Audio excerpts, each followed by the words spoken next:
నీకు ఆమె ఫ్రెండే కావచ్చు. మీ మధ్య ఫ్రెండ్‌షిప్ కన్నా ఇంకెక్కువ ఏమైనా ఉండొచ్చు. కానీ లవ్ కాదని మీరనుకున్న తర్వాత, తనకి వేరే వాళ్ళతో పెళ్ళైన తర్వాత, నువ్వెంత తాపత్రయపడా, ఎంత బాధపడినా తను నీ దగ్గరకు రాదు. నీకు దక్కదు. ఒకప్పుడు అలా ఉంది, ఒకప్పుడు ఇలా ఉంది అనుకున్నా కూడా, పెళ్ళైన తర్వాత చాలా బిజీగా గడుపుతది. ఒకప్పుడు ఫ్రీగా ఉన్న మీరు, ఎలా అయినా ఉన్న మీరు, ఫ్రెండ్స్‌లా ఉన్నా, ఎంత క్లోజ్‌గా ఉన్నా, ఏం చేసినా పట్టించుకోని ఎవరు మిమ్మల్ని పట్టించుకోరు. కానీ పెళ్ళైన తర్వాత తన లైఫ్ వాళ్ళ హస్బెండ్ చేతిలో ఉంటుంది. తన లైఫ్ వాళ్ళ హస్బెండ్ చూసుకుంటాడు. సో, కొన్ని హస్బెండ్‌కి నచ్చేవే చేయాలి. నచ్చనివి వదిలేయాలి. దానిలో మీ ఫ్రెండ్‌షిప్ కూడా ఉండొచ్చు. లేకపోతే ఇంకేదైనా ఉండొచ్చు.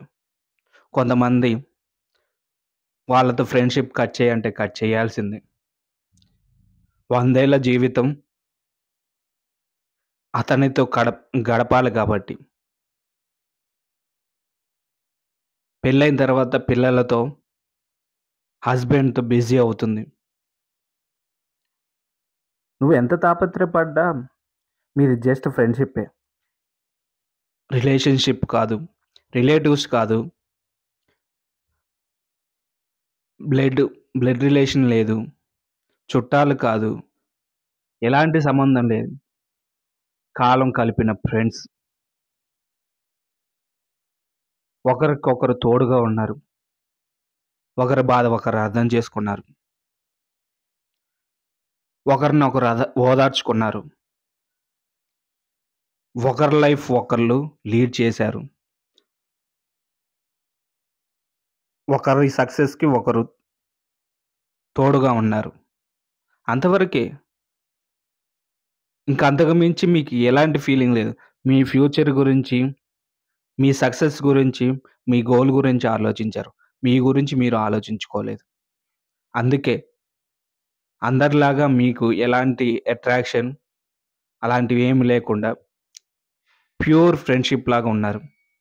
లవ్ అంటూ, లేకపోతే ఇంకేదైనా అంటూ పార్కులమ్మటి, సినిమాలమ్మటి తిరగలేదు. ఎంత తిరిగినా తిరగకపోయినా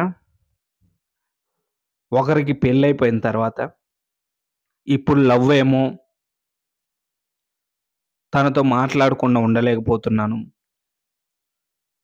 తనతో చాట్ చేయకుండా ఉండలేకపోతున్నాను. తనని చూడకుండా ఉండలేకపోతున్నాను అనుకున్నా కూడా, ఇంకా తను తిరిగి చూడలేదు. తిరిగి మాట్లాడలేదు. తన లైఫ్ వేరే వాళ్ళ చేతిలోకెళ్ళిపోయింది. వేరే వాళ్ళు చెప్పినట్టు వినాల్సిందే. తనకి నీకు నీకున్న ఫీలింగే తనకుండొచ్చేమో. ఉన్నంత మాత్రాన మళ్ళీ నీతో వస్తుందని కాదు. తాళితో కొందరి మనసు మారొచ్చు. కొందరి లైఫ్ స్టైల్ మారొచ్చు.